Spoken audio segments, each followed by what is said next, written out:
ओम शांति। कल वाणी चल रही थी 21 मार्च 1967 की। तीसरे पेज के मध्यांत में बात चल रही थी योग से ही विकर्म विनाश होते हैं और हम सतो प्रधान बन सकते हैं।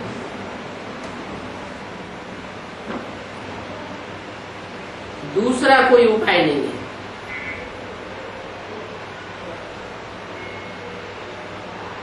योग की कमजोरी नहीं होनी चाहिए। भले ड्रामा कह करके शांत हो जाते हैं, फिर भी कारण बताया जाता है कि योग की कमी थी इसलिए कमजोरी आई, नहीं तो चाहे बीमारी हो, चाहे कोई समस्या हो, सर्कमस्टांसेस हो, कैसी भी परिस्थितियां हो, कमजोरी नहीं आ सकती अगर योग में मजबूती है तो।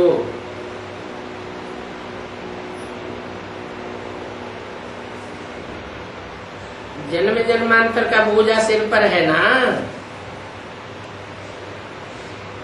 तो पूर्व जन्मों के हिसाब के अनुसार ऐसा पार्ट बन जाता है।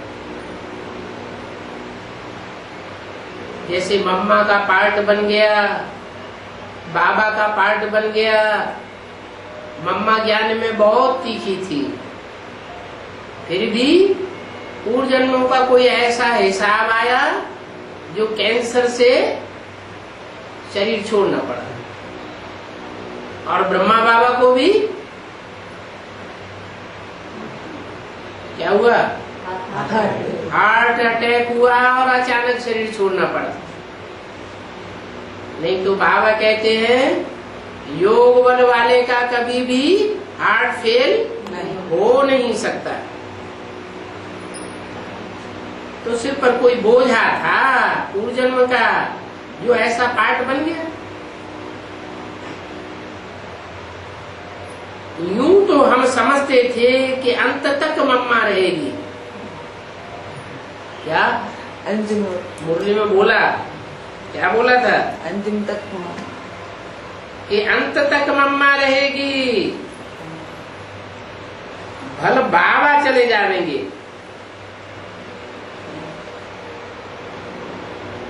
परंतु ड्रामा में ही कुछ और था। और की और है भाई,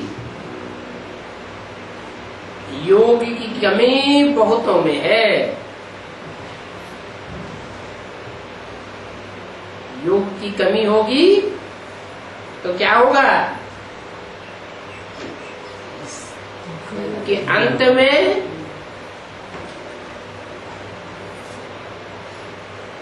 जो विजय होनी चाहिए वो विजय इन आंखों से नहीं देख सकेंगे।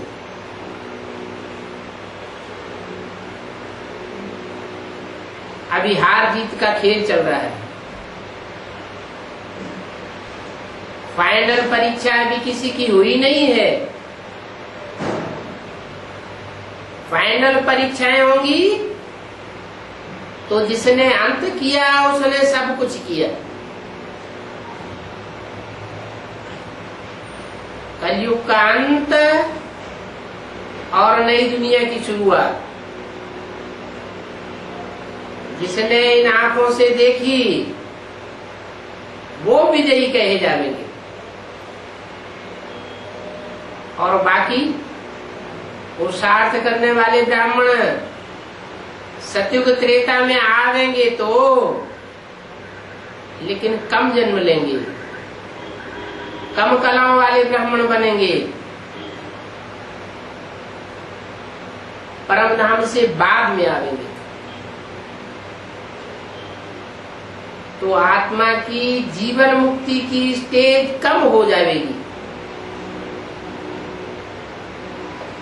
5000 वर्ष के ड्रामा में ऑलराउंड पार्ट नहीं बजा सकेंगे। कौन? जिनमें योग बल की कमी होगी। योग की कमी बहुतों में है। ब्राह्मण जीवन में योग का पुरुषार्थ तो करते हैं, लेकिन पहचान न होने के कारण, पूरी समझ न होने के कारण याद में कमी रह जाती है। पूरी याद में रह नहीं सकते हैं। बाबा अपने लिए भी बताता है क्या, मैं बहुत कोशिश करता हूँ भोजन करते समय आदि से अंत तक बाबा की याद में रहूं। क्या होता है, 2-4 गिट्टी खाता हूँ और याद भूल जाती है।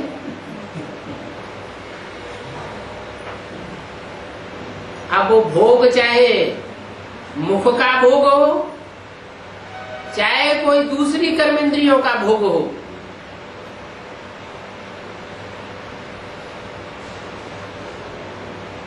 कर्मेंद्रियां तो है ना, एक से एक पावरफुल कर्मेंद्रियां हैं।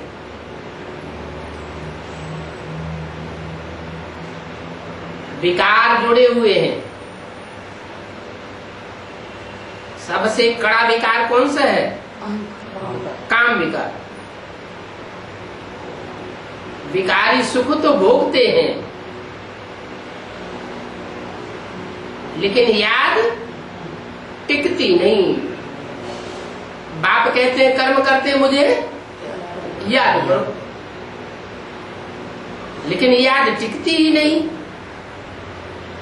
इसका मतलब क्या हुआ?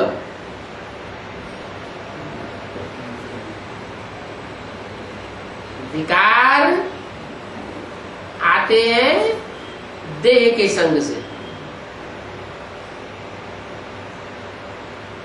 कि विदेही से। विकार किससे आते हैं? विदेही से आते हैं। विदेही माने शिव, और देहधारी मानो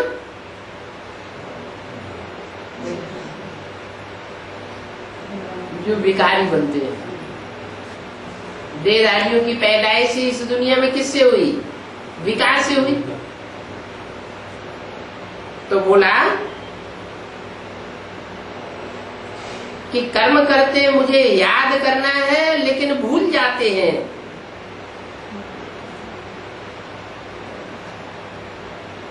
बाकी बच्चों की बातें सामने आ जाती हैं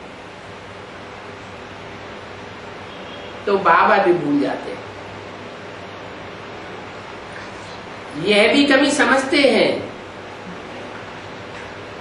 और फिर उसके लिए खूब पुरुषार्थ करते हैं। कौन? ब्रह्मा बाबा। बत्ती में भी बुद्धि नहीं ठहरती है तो अपने को च्यूटी पहनते थे। फिर ये ख्याल आता है कि बाबा की याद ही नहीं आती तो अपने को च्यूटी काटते थे। याद ही नहीं करेंगे तो विक्रम विनाश कैसे होंगे? ला कहता है कि पिछाड़ी में याद में बैठे बैठे ही शरीर छोड़ना है। अगर बैठे बैठे शरीर छोड़ दिया, स्वेच्छा से शरीर छोड़ दिया, इच्छा मृत्यु हो गई, तो क्या फायदा होगा? है? इच्छा मृत्यु हो गई तो इस दुनिया के जंजाल से, इस कलयुगी दुनिया से हमेशा के लिए छूट जाएगी।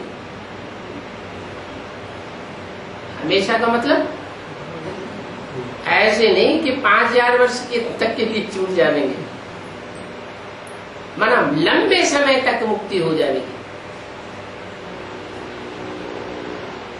याद में बैठे बैठे शरीर छोड़ना है, शिव बाबा की याद में रहते प्राण तन से निकले। एक बाप के बिना और कोई को भी याद न करे, ऐसी आप भी विचारी याद पक्की हो जाए। कहीं भी आसक्ति न हो,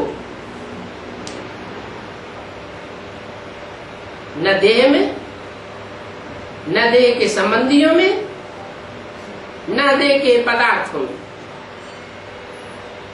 तो ये प्रैक्टिस करनी होती है कि हम तो नंगे आए थे, नंगे वापस जाना है। बच्चों को बार बार समझाते रहते हैं कि बहुत मीठा बनना है,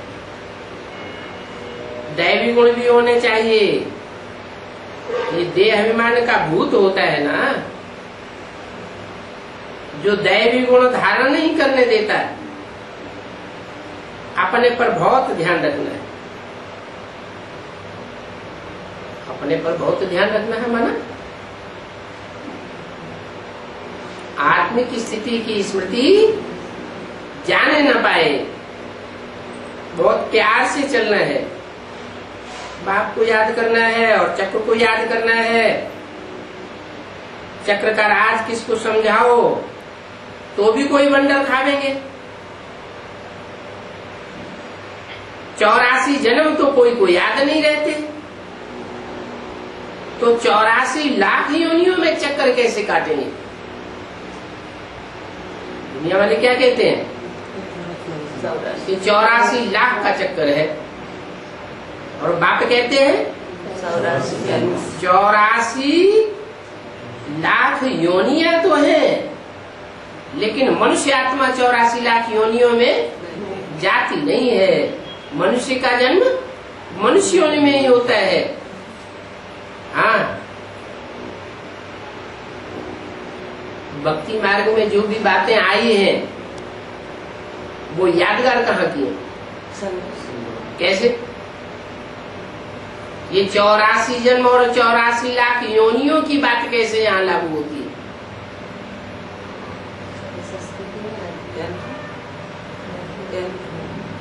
ये हो सकता है कि जो पाठधारी आत्माएं हैं वो नंबरवार ऐसे पार्ट बजाती है कि जैसे 84 लाख योनियों में कीड़े मकोड़े पशु पक्षी पतंगे पार्ट बजाते हैं। ऐसा पार्ट बजा सकती है, बाकी ऐसे नहीं कि उनके चोले ही बदल जाएंगे। माना स्वभाव संस्कार ऐसा हो सकता है, बंदर की तरह विकारी बन सकते हैं, लेकिन बंदर नहीं बनेंगे। देह अभिमानी सांडे की तरह देह अभिमानी बन सकते हैं, लेकिन सांडा नहीं बनेंगे। तो भक्ति मार्ग में यहाँ की जो बातें हैं संगम युग की, वो सब उठाई गई। संगम युग में माया बहुत प्रकोप करती है, बहुत हिलाती है, इतना हिलाती है कि जानवर से भी बदतर काम कराई लेती है। जैसे राक्षसी वृत्ति बन जाती है। शूटिंग हो रही है, 5000 वर्ष के ड्रामा की शूटिंग होती है, रिहर्सल होती है। उसमें उतरती कला और चढ़ती कला दोनों की शूटिंग होती है। चढ़ती कला के युग है सतयुग त्रेता, जहां देवताएं बनते हैं। देवता बनते ही है श्रीमत पर चलने से, मनुष्यों की मत पर चलने से अथवा मनमत पर चलने से असुर बन पड़ते हैं, राक्षस बन पड़ते हैं, जानवरों से भी बदतर बन पड़ते हैं। तो श्रीमत ये बहुत ऊंचा उठाने वाली है। कोई को ख्याल में नहीं आ सकता कि मनुष्य आत्मा कैसे 84 लाख योनियों जैसे स्वभाव संस्कार धारण कर लेती है। कभी कोई स्वभाव संस्कार धारण कर लेती है, कभी कोई स्वभाव संस्कार धारण कर लेती है।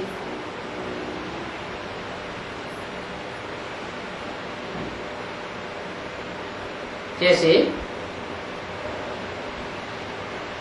सर्प की पूजा होती है भक्ति मार्ग में,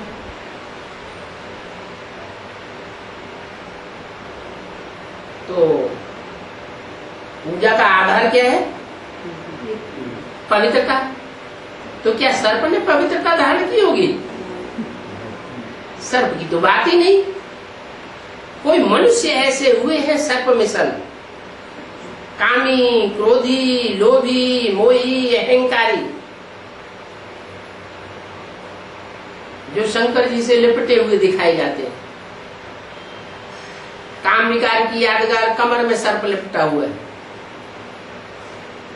क्रोध विकार की यादगार, लोभ विकार की यादगार दोनों भुजाओं में लपटे हुए हैं, मोह की यादगार गले में लटका हुआ है, और अहंकार की यादगार सर के ऊपर दिखाते हैं। तो क्या कोई ऐसे सर्प होते हैं जानवर जो शंकर जी के साथ लटके रहे हो? नहीं, कोई मनुष्य आत्माएं हैं जो सर्प की तरह विकारी होती है। वो विकारी मनुष्य आत्माएं, उनको वो अपने संग के रंग से निर्विकारी बनाता है, पतितों को पावन बनाता है, घबराता नहीं है। नहीं तो सन्यासी क्या करते हैं? स्त्री को ही नागिन कह के छोड़ के भाग जाते हैं।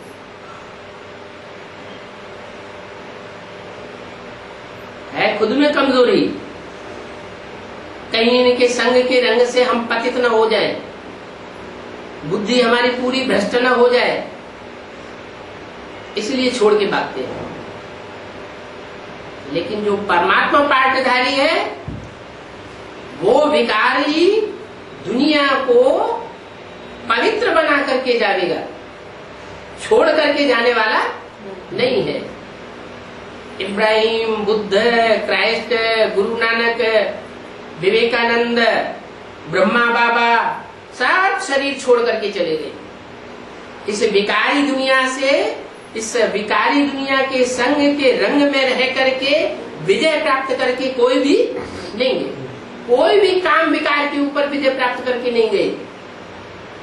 लेकिन एक ही स्वरूप का गायन है। वो कौन सा स्वरूप है? जिसके लिए कामदहन की कथा आती है भक्ति मार्ग में। कथा आई है ना, क्या कामदेव को भस्म कर दिया। इतने बड़े बड़े ग्रेट धर्म पिताएं, वो भी काम विकार की दुनिया में आकर के अपने को उस दुनिया में मिक्स कर गए, पतित बन गए। कोई ऊपर नहीं जा सके। जैसे क्राइस्ट के लिए बोला है, क्राइस्ट इस समय कहाँ होगा? मुरली में बोला है, कहाँ होगा? जरूर इस दुनिया में कहीं बैगर के रूप में होगा। और उसके फॉलोअर्स कितने हैं? 150 करोड़ से भी ऊपर है फॉलोअर्स दुनिया में। इतनी महान आत्मा, और वो बैगर बनी पड़ी हुई। तो पतित बन गई या पावन बन गई? पतित बन गई। इस दुनिया में बड़े बड़े आए और धूप चाट के चले गए, इस दुनिया को चेंज नहीं कर सके। वो एक ही परमपिता परमात्मा का पार्ट है प्रैक्टिकल में। क्या ऐसे नहीं ज्ञान सुनाया और सुना के चला गया? ज्ञान सुना के चला जाता है क्या? है? नहीं। और तो आते हैं मुंह के गल्ले बजा करके चले जाते हैं, शरीर भी छूट जाता है, दुनिया परिवर्तन नहीं होती, खुद को भी परिवर्तन नहीं कर पाते। क्यों नहीं कर पाते?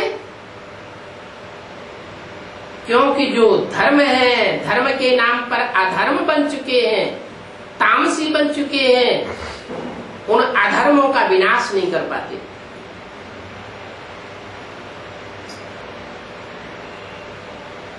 जो पुराने पुराने रीति रस्म रवाज हैं हर धर्म में, जो समाज को नीचे गिराने वाले हैं, उनको नष्ट नहीं कर पाते। एक बाप ही ऐसा है जिसे आदम, आदिदेव, आदिनाथ कहा जाता है। वो प्रैक्टिकल में हुआ है बाप कोई, ये हवा की बात है, कोई प्रैक्टिकल में हुआ है जिसकी यादगार में उसके नग्न चित्र आज तक भी दुनिया में सबसे जास्ती तादाद में पूजे जाते हैं। ये जो इतनी विशाल रूप में पूजा हो रही है, उसका आधार क्या है? प्योरिटी। उसने वो प्योरिटी संसार के सामने प्रैक्टिकल में धारण करके दिखाई। जो कोई भी धर्म पिता, कोई भी महान आत्मा, कोई भी ऋषि मुनि ऐसी प्योरिटी धारण नहीं कर सके। क्या प्योरिटी? कौन सी प्योरिटी? नहीं, संपर्क, संसर्ग, संबंध में आते हुए, इंद्रियों के क्लोज कांटेक्ट में आते हुए, अमोघ वीर्य बन करके रहा। एक का ही गायन है, अनेकों का गायन नहीं है।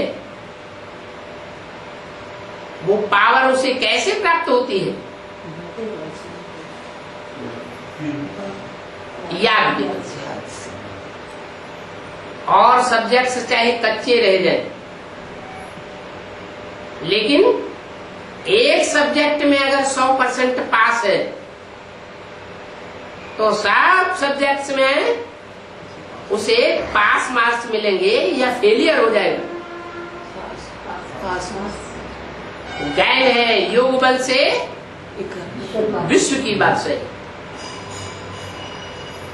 सिर्फ योग बल से विश्व की बादशाही पा लेता है। चित्रों में शंकर जी को कहीं भाषण देते हुए दिखाया है?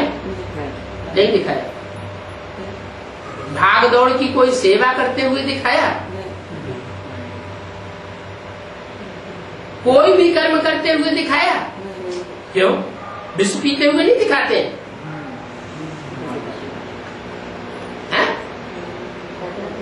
दिखाते तो हैं, लेकिन वो चित्रकार ने चित्रकारी ऐसी की है जो सबकी समझ में आने वाली नहीं है।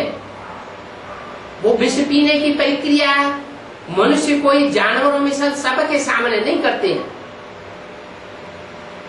ये सबके सामने देखने की चीज है क्या? नहीं। बाकी गायन है कि शंकर ने विष पिया तो किसकी पैदाइश हुई? बिच्छू टिंडन पैदा हो गए। अरे ऐसा काम क्यों किया? अगर परमात्मा पार्टधारी है तो बिच्छू टिंडन जैसे मनुष्य क्यों पैदा किए?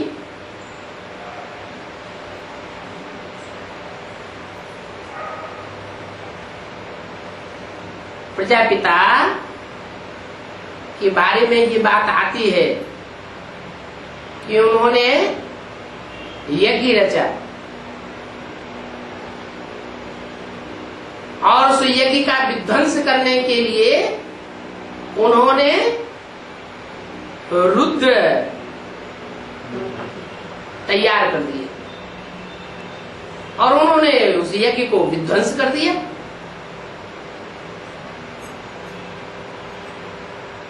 तो ये कथाएं कहाँ की है? इतना अच्छा कार्य है, यज्ञ हो रहा था, उस यज्ञ को उन्होंने विध्वंस कर दिया। लेकिन यज्ञ कैसा हो रहा था? सारी दुनिया को आमंत्रित किया गया, और किसको आमंत्रित नहीं किया गया? शंकर जी को आमंत्रित नहीं किया गया। जो विश्व का पिता है उसको आमंत्रित नहीं किया गया, और सारी दुनिया को आमंत्रण दिया गया। तो ये धर्म का कार्य ईर्ष्या देश से रहित होकर के हुआ या ईर्ष्या देश से भरा पूरा हुआ? क्या कार्य हुआ? ईर्ष्या देश से भरा पूरा कार्य हुआ। उसे धर्म का कार्य कहेंगे? आत्म की स्थिति का कार्य कहेंगे? आत्मा आत्मा भाई भाई का कार्य कहेंगे? तो ये धर्म हुआ या अधर्म हुआ? इसलिए शास्त्रों में प्रजापति को बकरे की दाढ़ी दिखाई।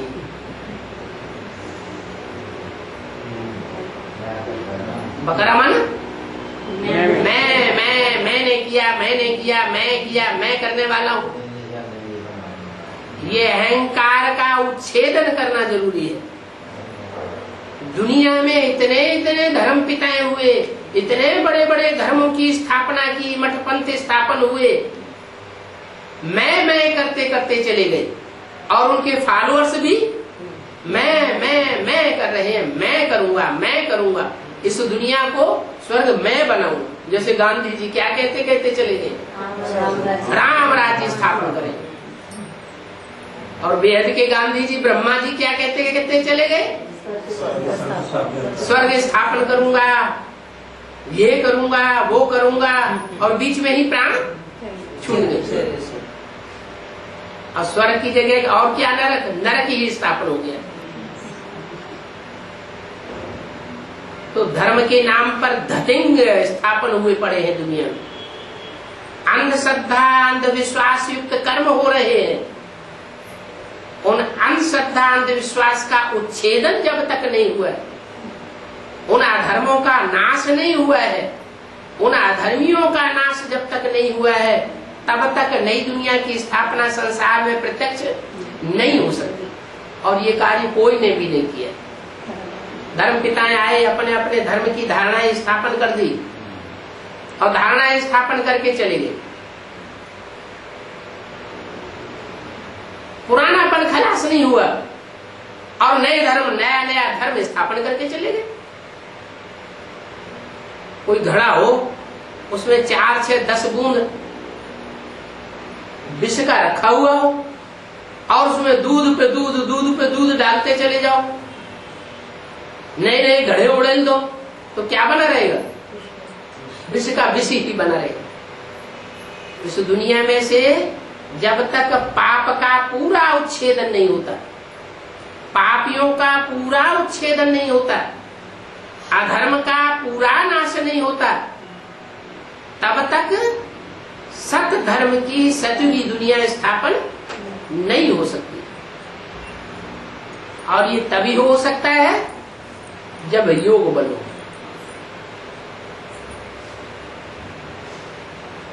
योग अर्थात लगाव, लगन, प्रीति, अटैचमेंट।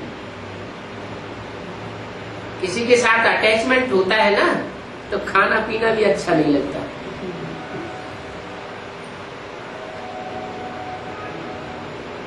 उसको कुछ अच्छा खाने पीने को दो, 36 प्रकार के भोजन बनाने के दो, वो भी उसको अच्छा नहीं लगेगा। क्यों नहीं अच्छा लगेगा? क्योंकि दिल लगी है दूसरी तरफ, तो कोई चीज में मन नहीं लगता। भक्ति मार्ग में याद करते हैं, झांझ बजाएंगे, मृदंग बजाएंगे, मजीरा बजाएंगे, मुख से चिल्लाएंगे, गीत गाएंगे। कोई सोचता है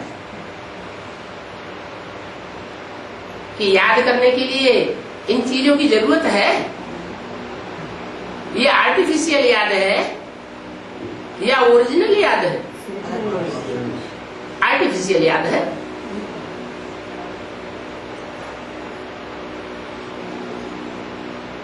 बेसिक नॉलेज में भी मुरली में बोला गया ये जो टैप रिकॉर्डर है ये बहुत अच्छी चीज है। इसलिए एक्यूरेट बात सुनाती है।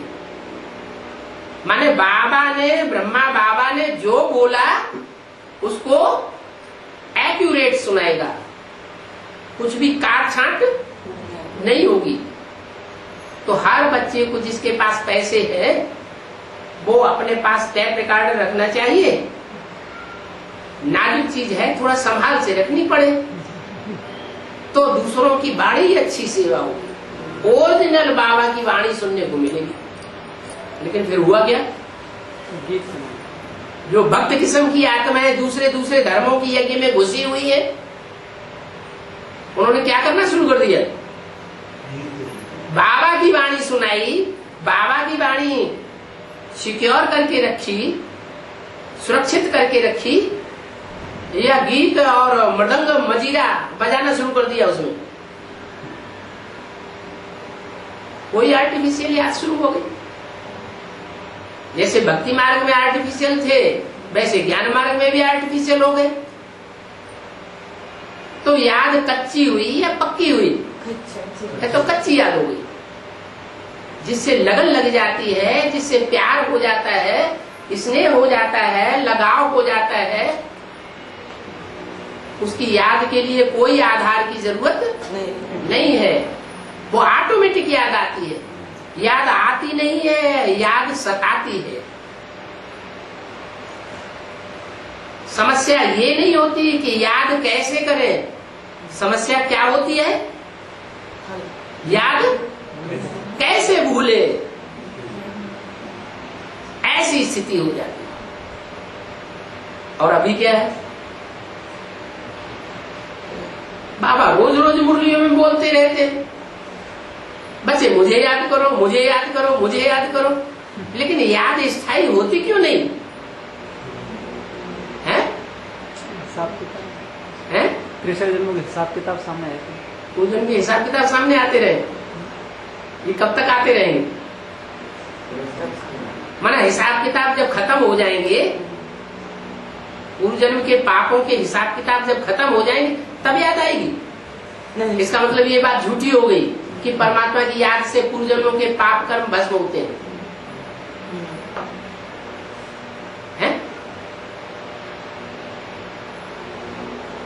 याद क्यों भूल जाती है?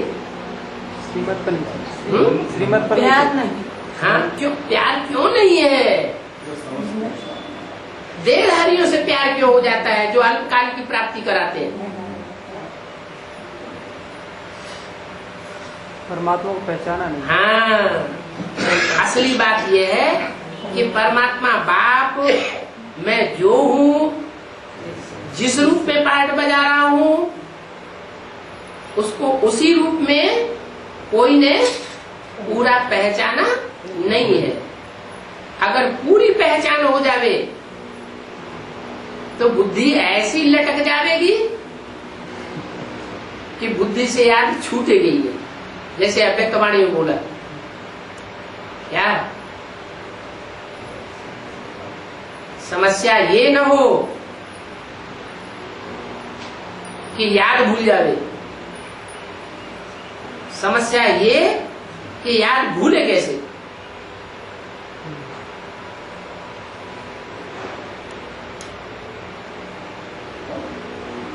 अभी तो देवानी ही नहीं छूटता। आत्मिक स्थिति की जो हम ओरिजिनल रूप में हम हैं आत्मा, वो रूप ही याद नहीं रहता। मैं आत्मा ज्योति बिंदु हूं, ये स्मृति 24 घंटे में कितनी रहती होगी? 70 साल हो गए प्रैक्टिस करते करते।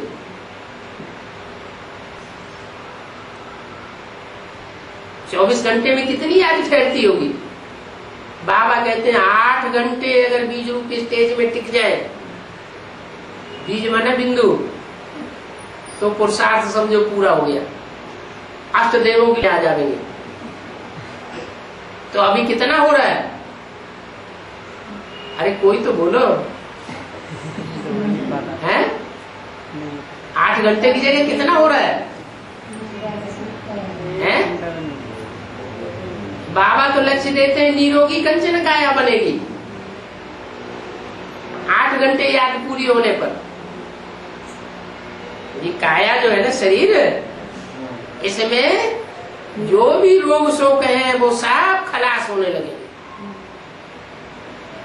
क्योंकि बीज सुधर जाएगा, आत्मा ज्योति बिंदु एकाग्र हो जाएगी, तो इसका शरीर रूपी वृक्ष भी सुधर जाएगा। तो 70 साल में तो हम कितने पहुंचे? एवरेज कितने पहुंचे होंगे? हैं? कोई निरोगी बन रहा है? हैं? ब्रह्मा बाबा शरीर छोड़ते छोड़ते गए, जिस दिन शरीर छोड़ा उस दिन भी खांसी ने पकड़ लिया। अच्छा, उनकी बात छोड़ दो, एडवांस पार्टी में आ जाओ। एडवांस पार्टी में मुखिया कौन है? कौन है? हैं? एडवांस पार्टी का तथाकथित ब्राह्मणों ने क्या नाम रखा है? शंकर पार्टी। शंकर पार्टी नाम रखा है तो कोई शंकर भी होगा ना, मुखिया हुआ ना, तो उसका क्या हाल? जिसको शंकर कहते हैं उसका क्या हाल है? कोई बीमारी है या नहीं है? कंचन काया बन गई है? क्या है? बड़ी बीमारी जो आधुनिक बीमारी है। कौन सी आधुनिक बीमारी है? आज की दुनिया के लोगों को जो बीमारी पकड़ती है वो बीमारी है। नहीं याद आ रही है? Blood pressure.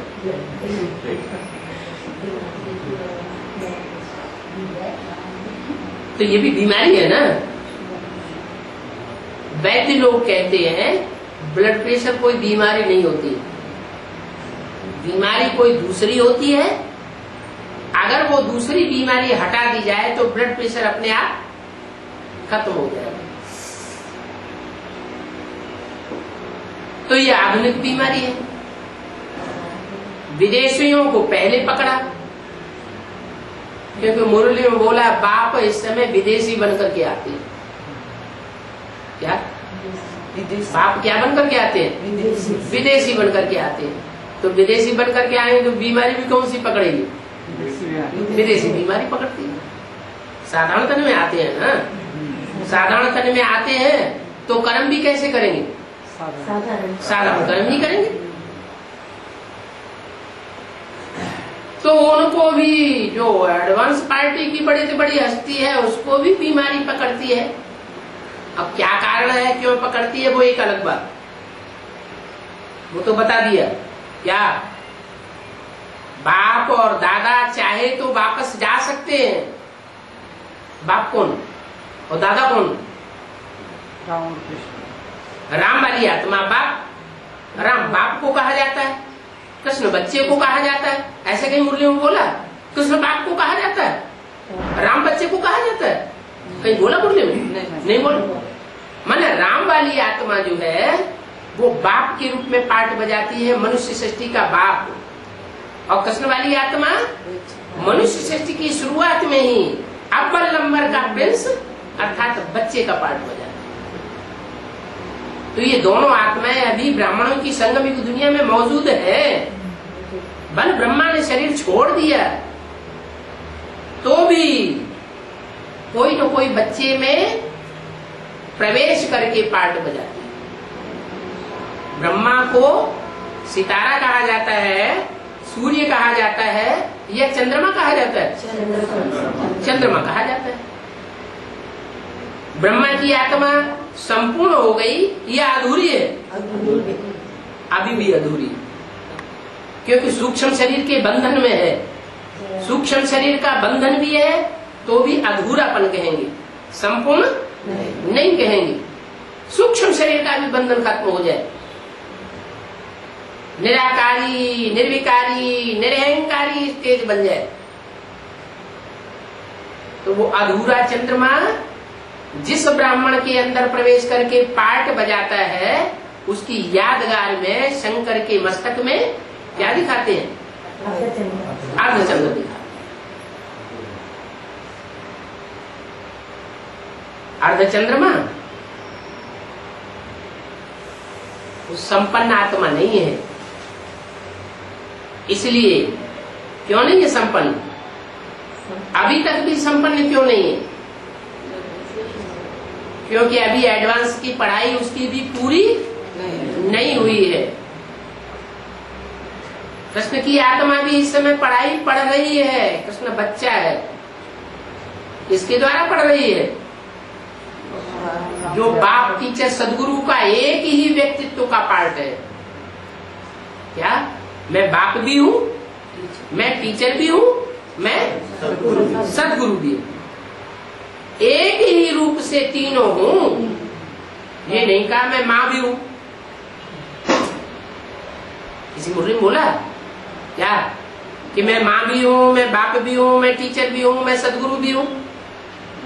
माँ नहीं बोला। इसका मतलब माँ का पार्ट अलग, उसका नाम ही है ब्रह्मा। क्या? ब्रह्मा। ब्रह्मा ने बड़ी, माँ माने माँ। शास्त्रों में जो भी शब्द है वो अर्थ सहित शब्द है। जैसा काम वैसे नाम पड़े। शास्त्रों में ऐसे ही नाम थोड़े रखे गए। तो ब्रह्मा के रूप में, माँ के रूप में जिसने सहनशीलता पूर्वक पार्ट बजाया, भले अपना हार्ट फेल हो गया, लेकिन बच्चों को दो शब्द कभी भी नहीं बोले। इतनी सलोनी माँ का पार्ट दुनिया में और किसी ने बजाया होगा क्या? कृष्ण की सोल के द्वारा ये पार्ट चला, क्योंकि उसमें सुप्रीम सोल प्रवेश करके वो माँ का पार्ट बजा रहा था। तो माँ का पार्ट था, बाप, टीचर और सदगुरु का पार्ट नहीं था। बाप का काम होता है आदि में बीजारोपण करना। ज्ञान का बीजारोपण ब्रह्मा के द्वारा नहीं हुआ। ब्रह्मा को साक्षात्कार हुए, लेकिन वो तो परेशान हो गए। गुरु से पूछा, उसने मना कर दिया।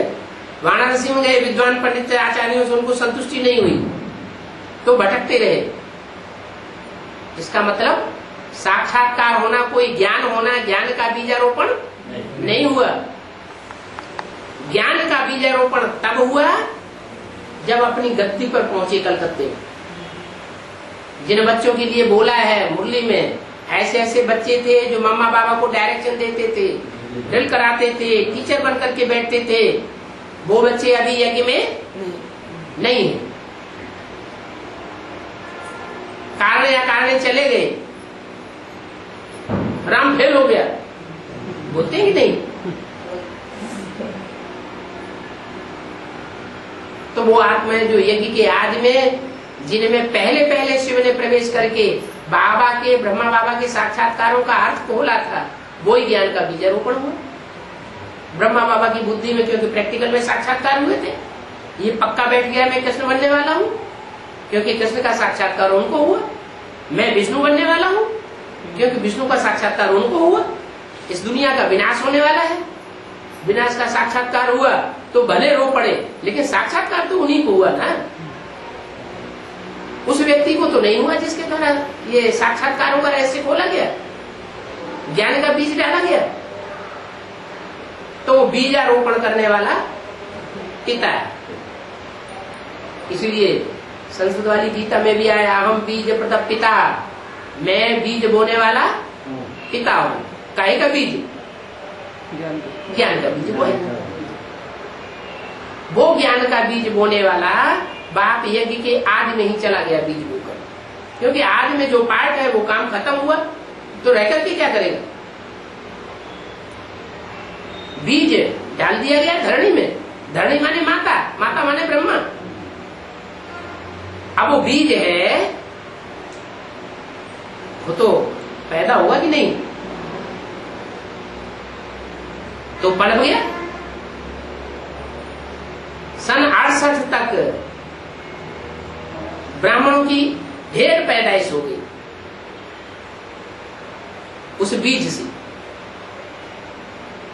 ब्रह्मा से कौन की किसकी पैदाइश होती है?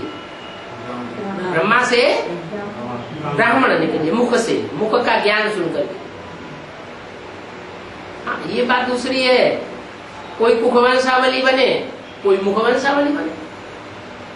कोई ने मुख से निकले हुए ज्ञान को प्रियोरिटी दी, महत्व दिया। जो मुख से मुरलियां निकली, उन मुरलियों को अपने जीवन की लाठी बनाया। और कोई ने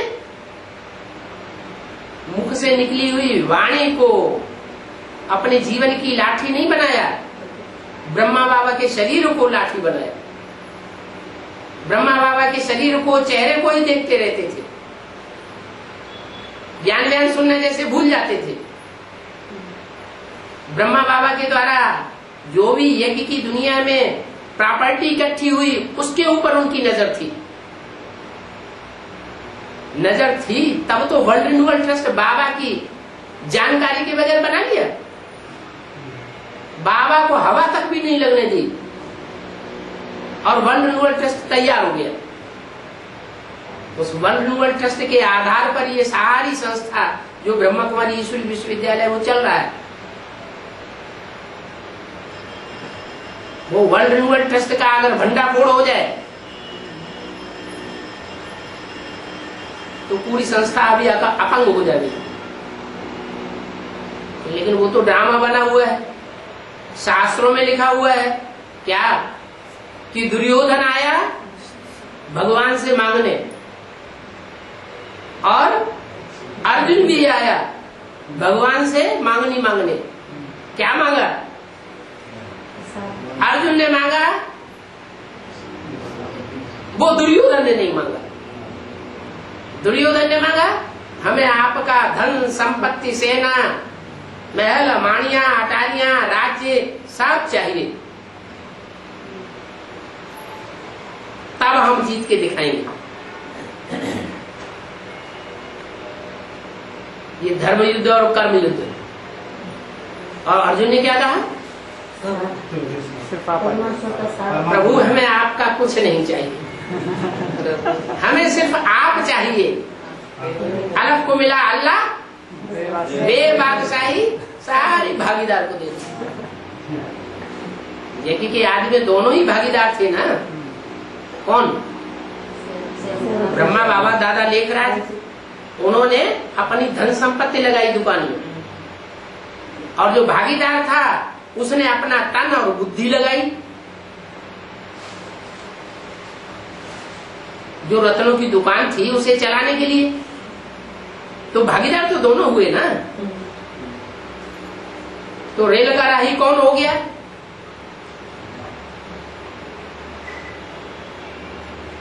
उस समय की बात है, यज्ञ के आदि की। अलफ कौन हुआ? जो आज में भी खड़ा हुआ था, अंत में भी खड़ा हुआ है, और अंत तक, जब तक नई दुनिया की स्थापना नहीं होगी, पुरानी दुनिया का विनाश नहीं होगा, तब तक खड़ा रहेगा। खड़े हुए डंडे को कहा जाता है अलफ। बिंदु अलग चीज, बिंदु को कहा जाता है नुक्ता। बिंदु कौन है? अलफ कौन है? और बे कौन है? बे माना पड़ा हुआ डंडा। उर्दू में अलफ बिंदु को नहीं कहा जाता, खड़े डंडे को अलफ कहा जाता है, बिंदु को नुक्ता कहा जाता है, पड़े डंडे को बे कहा जाता है। तो पुरुषार्थ करते करते कौन पड़ गया और कौन अंत तक खड़ा रहता है, और कौन अंत तक बिंदु का बिंदु ही बन करके रहता है, और बिंदु बन करके ही वापस चला जाता है, फिर इस दुनिया में वापस नहीं आता। कौन है? शिव है ज्योति बिंदु, अलफ है राम वाली आत्मा, और बे है कृष्ण वाली आत्मा।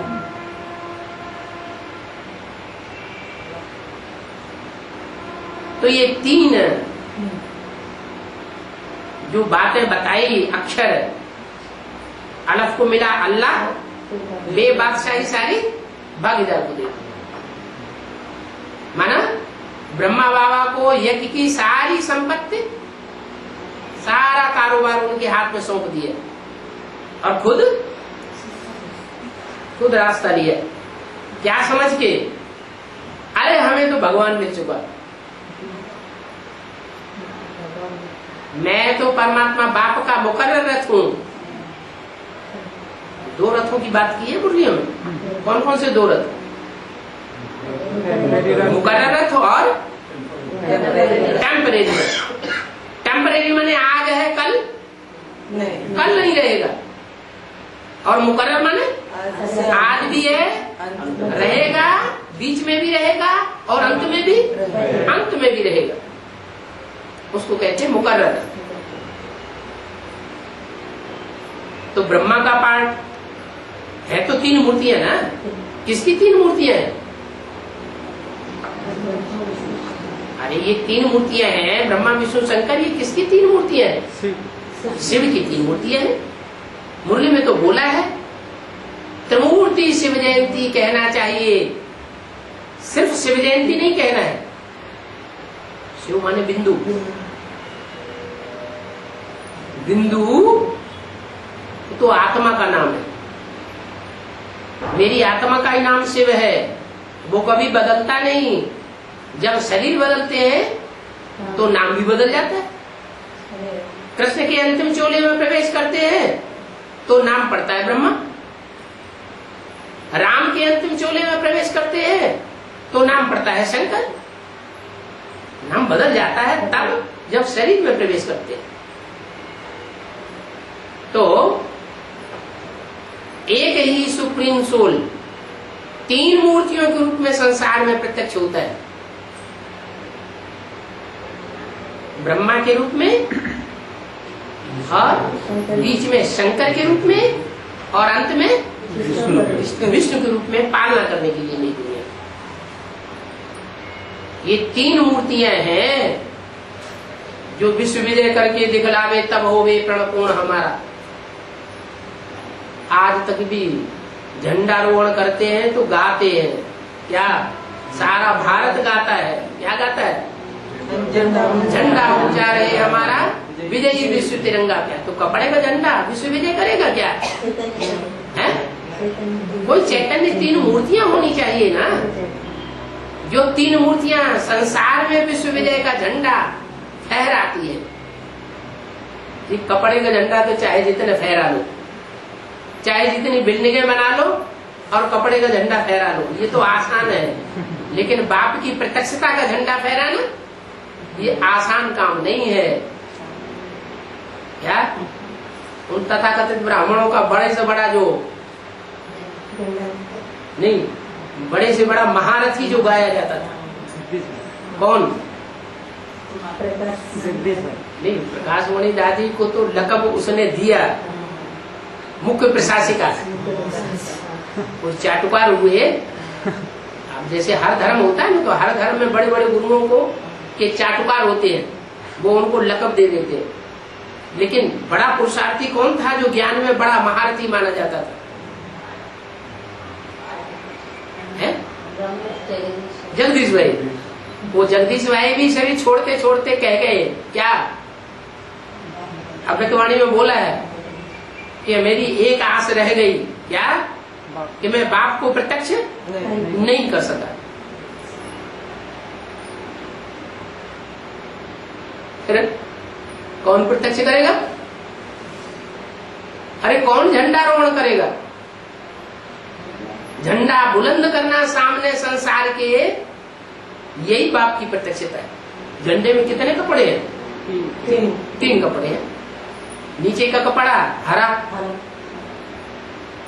कहते हैं सावन के अंधे को हरा ही हरा सूझता है। क्या? श्रावण मास होता है ना, तो बरसात खूब होती है? खूब बरसात होती है तो ज्यादा बरसात होगी तो चारों तरफ क्या हो जाएगा? हरियाली हरियाली हो जाती और हरियाली के दिनों में अगर कोई अंधा हो जाए तो उसे क्या दिखाई पड़ेगा? भले गर्मी के दिन आ जाए तो भी क्या दिखाई पड़ेगा? हैं? हरा ही हरा दिखाई पड़ेगा। सतयुग आएगा, स्वर्ग आएगा, राम राज्य आएगा, ये आएगा, ऐसे होगा वैसे होगा, और होते होते हुआ कुछ भी नहीं।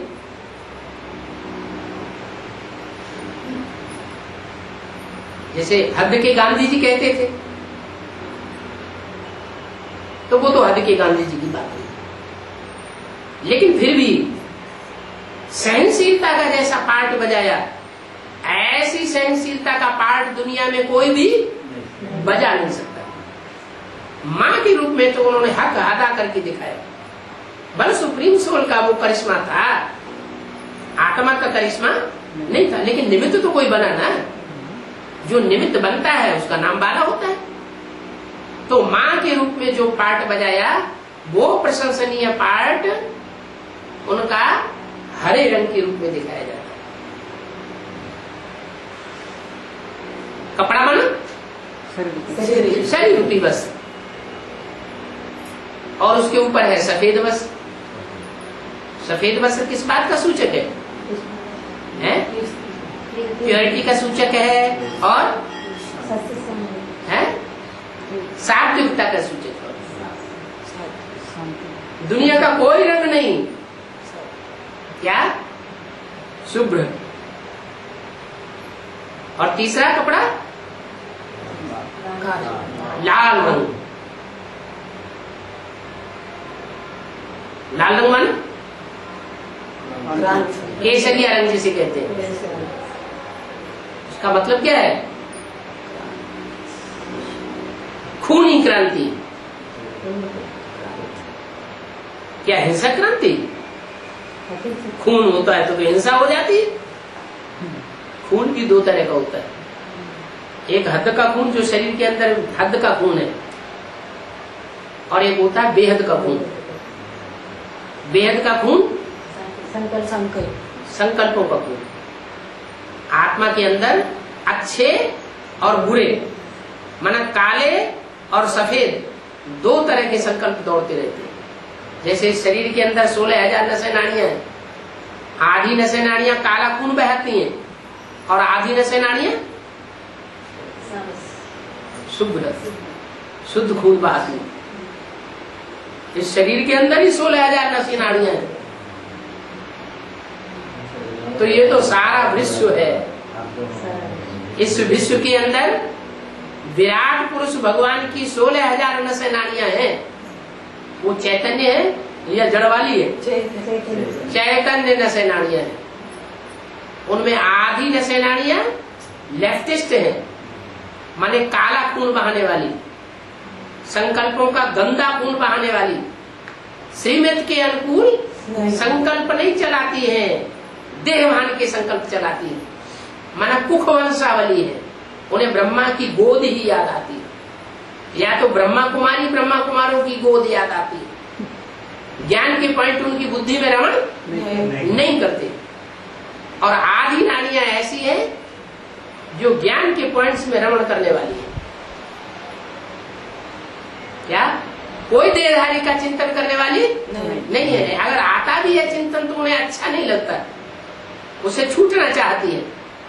पुरुषार्थ ऐसा करती है कि वो छूट जाए, जल्दी छूट जाए। तो ये चैतन्य 16,000 नसें नाड़ियां ब्राह्मणों की दुनिया में अभी कार्य कर रही है।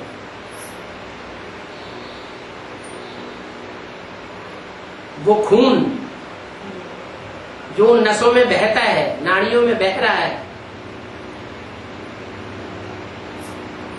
तो दो तरह का खून बताया। वो खूनी क्रांति नहीं करता है पहले पहले। शिव जिस लाल वस्त्र रूपी शरीर के अंदर पार्ट बजाता है सब धर्मों का विनाश करने के लिए, अंधश्रद्धा अंधविश्वास का हनन करने के लिए पार्ट बजाता है, भक्ति को खलास करने का पार्ट बजाता है, वो शिव खूनी क्रांति नहीं कराता है। कौन सी क्रांति कराता है? ज्ञान की क्रांति कराता है। माना संकल्पों का खून, जो दुष्ट खून बह रहा है, उन दुष्ट खून बहने वालों का नाश होता है। वो ज्ञान में से टूट पड़ते हैं,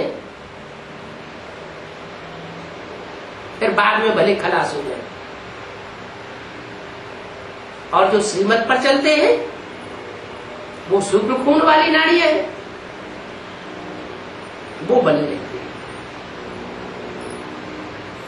और नई दुनिया की स्थापना में सहयोगी बनती है। जो काली माइया है, क्या भक्ति मार्ग में दो तरह की देवियां खास दिखाई है, एक गौरी महागौरी और दूसरी काली और महाकाली दिखाते हैं ना, कि वो नारियों का रूप है। काले कर्म करने वाली संसार को ये दिखाएंगे सफेद वस्त्र पहन करके हम बड़े शुद्ध हैं, बड़े पवित्र हैं, और अंदर से घुट रहे हैं, जैसे वैश्याएं घुटती रहती हैं। ऐसे जिंदगी बन गई है। तो काले कपड़े वाली हुई या शुभ्र कपड़े वाली हुई? जैसे मुसलमान औरतें क्या पहनती है? बुर्का है? काला बुर्का काला बुर्का पहनती है। तो ऐसे अंदर से दिल काला हुआ पड़ा है। बाप कहते हैं मुझे वो बच्चा प्रिय है जो अपना सच्चा सच्चा पोता मिल देने वाला, अपना सच्चा सच्चा पोता मिल देने वाला कोई कोटों में एक है जो 100% अपना सच्चा पोता मिल देता है। इसका मतलब नंबरवार भी होंगे। तो जो नंबरवार है उन नंबरवार की लिस्ट में कोई 50% भी होंगे सच्चा पोता मिल देने वाले, तो पास की लिस्ट में गिने जाएंगे या झूठ की लिस्ट में? अरे 33% में भी पास हो जाते हैं क्या? 66% कोई गलत पोता मिल दे और 33% सच्चा दे तो भी बाप का अरमान रहता है, उम्मीद रहती है कि ये आज नहीं तो कल सच्चे बन जाएंगे, सचखंड में जाने लायक बन जाएंगे। तो बोला ये तिरंगा झंडा फहराना माने बाप को प्रत्यक्ष करना, ये काम उन बच्चों का होगा जो योग बल में बहुत तीखे होंगे। तो बहुत प्यार से चलना है, अपने पर ध्यान देना है, बाप को याद करना है, चक्र को याद करना है। चक्र का राज तो किसको समझाओ तो बंडल खा देगा। 84 जन्म कोई को याद नहीं रहते हैं, फिर 84 लाख योनियों की तो बात हो ही नहीं सकती, ख्याल में भी नहीं आ सकता है। इस चक्र को याद रखो तो अहोश होगा। अभी तो नाटक पूरा होता है, अभी वैराग आ जाना चाहिए। पूरा पूरा वैराग आवेगा तो भक्ति का अंत हो जाएगा।